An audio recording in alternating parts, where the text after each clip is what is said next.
তো আজকে আমরা শিখব হচ্ছে marginal effect interpretation in case of ordered logistic model বা অর্ডার্ড লজিক মডেল। তো অর্ডার্ড লজিক মডেল হচ্ছে আমাদের যখন আমাদের ডিপেন্ডেন্ট ভেরিয়েবলটা হচ্ছে একটা অর্ডিনাল ভেরিয়েবল, তখন আমাদের হচ্ছে এটাকে সিম্পল লজিস্টিক রিগ্রেশন ব্যবহার করে আমরা আমাদের মডেলটাকে ফিট করতে পারি না, কারণ আমাদের ডিপেন্ডেন্ট ভেরিয়েবলটা আসলে এখানে দুইটা ক্যাটাগরির বেশি আছে। তো যেহেতু আমরা বললাম অর্ডিনাল ডিপেন্ডেন্ট ভেরিয়েবল মিনস এটা একটা অর্ডার ভেরিয়েবল এবং ক্যাটাগরিক্যাল ভেরিয়েবল। যেমন আমরা যদি হেলথ স্ট্যাটাসের কথা চিন্তা করি, তো মানুষের হেলথ স্ট্যাটাস হতে পারে পুর, হতে পারে ভালো মানে গুড, পুর, গুড অথবা এক্সেলেন্ট। এখানে কিন্তু আমাদের তিনটা ক্যাটাগরি আছে, তাই না? তো তিনটা ক্যাটাগরি যেহেতু আছে, আমরা কিন্তু চাইলে সিম্পল লজিক মডেল বা প্রফিট মডেল ব্যবহার করতে পারি না, আমাদের এখানে অর্ডার লজিক অথবা অর্ডার প্রফিট মডেল ব্যবহার করতে হবে।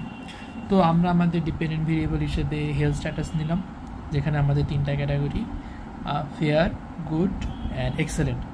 আর ইন্ডিপেন্ডেন্ট ভেরিয়েবল হিসেবে বা প্রেডিক্টর ভেরিয়েবল হিসেবে নিলাম আমাদের age, income and number of disease. এখানে ভেরিয়েবলের সংখ্যা একাধিক হতে পারে, আমরা আমাদের আলোচনার সুবিধার্থে এই তিনটা ভেরিয়েবল বিবেচনা করেছি। তাহলে এখানে যদি আমরা মার্জিনাল এফেক্ট দেখতে চাই, তা আমাদের দেখতে হবে এইজের সাথে ফেয়ার হেলথ স্ট্যাটাসের কীরকম অ্যাসোসিয়েশন, আবার এইজের সাথে গুড হেলথ স্ট্যাটাসের সাথে কীরকম অ্যাসোসিয়েশন, আবার এইজের সাথে এক্সেলেন্ট হেলথ স্ট্যাটাসের কীরকম অ্যাসোসিয়েশন। অর্থাৎ একটা ইন্ডিপেন্ডেন্ট ভেরিয়েবলের জন্য তিনটা আমরা মার্জিনাল এফেক্ট পাবো এবং তিনটাকে আমাদের ইন্টারপ্রেট করতে হবে। সিমিলারলি ইনকামের জন্যই আমাদের ইনকামের সাথে ফেয়ার হেলথ স্ট্যাটাসের কীরকম অ্যাসোসিয়েশন, তারপর গুড হেলথের সাথে কীরকম অ্যাসোসিয়েশন এবং এক্সেলেন্ট হেলথ স্ট্যাটাসের সাথে কেমন অ্যাসোসিয়েশন। তো আমরা যদি হাইপোথেটিক্যাল মার্জিনাল ইফেক্টগুলো ক্যালকুলেট করে রাখি, তাহলে এরকম কিছু একটা আমরা ধরে নিই যে আমাদের মার্জিনাল এফেক্টগুলো এরকম আসছে। এখানে স্টার চিহ্ন দেওয়া বোঝাচ্ছে আমাদের প্রত্যেকটা ভেরিয়েবলই হচ্ছে স্ট্যাটিস্টিক্যালি সিগনিফিক্যান্ট। হ্যাঁ, তো আমরা দেখতে পাচ্ছি এখানে আমাদের এজ, ইনকাম এবং নাম্বার অফ ডিজিজের তিনটা আলাদা আলাদা মনে করো হচ্ছে মার্জিনাল ইফেক্ট দেওয়া আছে। তো order logistic marginal effect for fair health status, order logic model or order logic marginal effect for good health status and order logic marginal effect for excellent health status। এখন এটা আমরা কিভাবে interpret করব?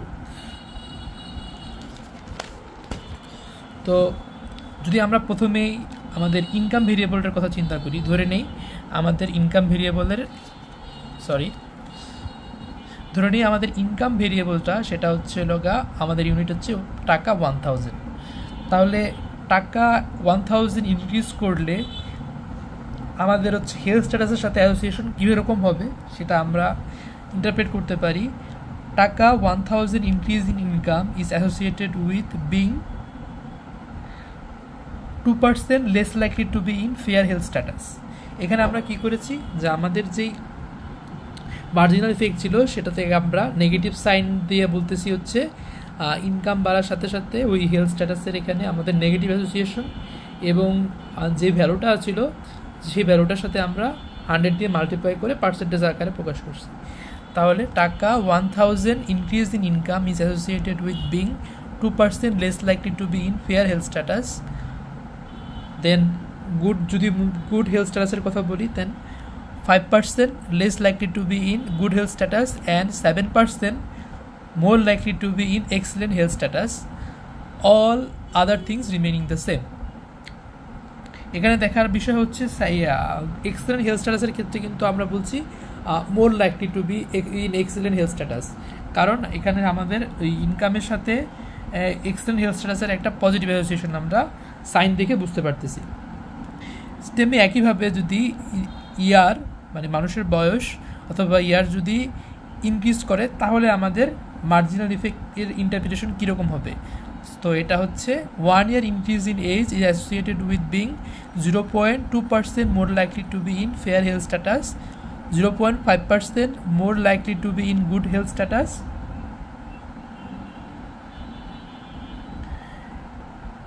and 0.7% less likely to be in excellent health status, all other things remaining the same। তার মানে মানুষের বয়স যত বাড়ে তখন তাদের এক্সেলেন্ট হেলথ স্ট্যাটাস হওয়ার সম্ভাবনা তত কমে।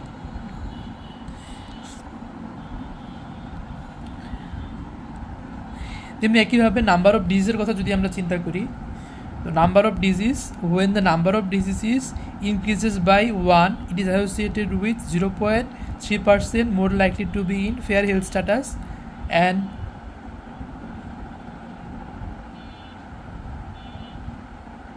0.9% more likely to be in good health status and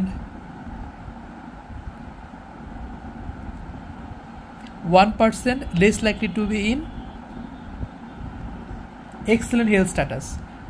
আমি আরেকবার বলি যে যখন আমাদের when the number of disease is increases by 1, it is associated with 0.3% more likely to be in fair health status and 0.9% more likely to be in good health status and 1% less likely to be in excellent health status, other things remaining the same. এর মানে কি? মানে হচ্ছে আমাদের ডিজিজের সংখ্যা যতই মনে করে বাড়তে থাকবে, আমাদের হচ্ছে probability of being in excellent health status কমতে থাকবে, এবং ডিজিজের সংখ্যা বাড়ার সাথে সাথে সেটাকে আমাদেরকে পুশ করবে আমাদের হচ্ছে এটা লোয়ার যে হেলথ স্ট্যাটাস আছে, যেমন হচ্ছে ফেয়ার বা গুড, সেদিকে আমাদেরকে পুশ করে নিয়ে যাবে। এটা আমাদের ইন্টারপ্রিটেশনে জরুরি না, আমাদের যেটা জরুরি সেটা আমরা হচ্ছে এটা অলরেডি বলে ফেলেছি। অর্থাৎ যদি আমাদের এই number of disease increases by 1, then it is associated with 0.3% more likely to be in fair health status, 0.9% more likely to be in good health status and 1% less likely to be in excellent health status, ceteris paribus. তো আশা করছি এই জিনিসটা আপনারা বুঝতে পেরেছেন। যখন আমাদের হচ্ছে মার্জিনাল ইন্টারপ্রিটেশনের কথা যাব, আমাদের অবশ্যই খেয়াল রাখতে হবে আমাদের কোএফিশিয়েন্টগুলোর সাইন এবং কোএফিশিয়েন্টগুলোর ম্যাগনিটিউড, এবং খেয়াল রাখতে হবে প্রতিটা ভেরিয়েবলের জন্য যতগুলো আমাদের হচ্ছে অর্ডার ক্যাটাগরি থাকবে সেই প্রতিটা অর্ডার ক্যাটাগরির জন্য ইন্টারপ্রিটেশন করতে হবে।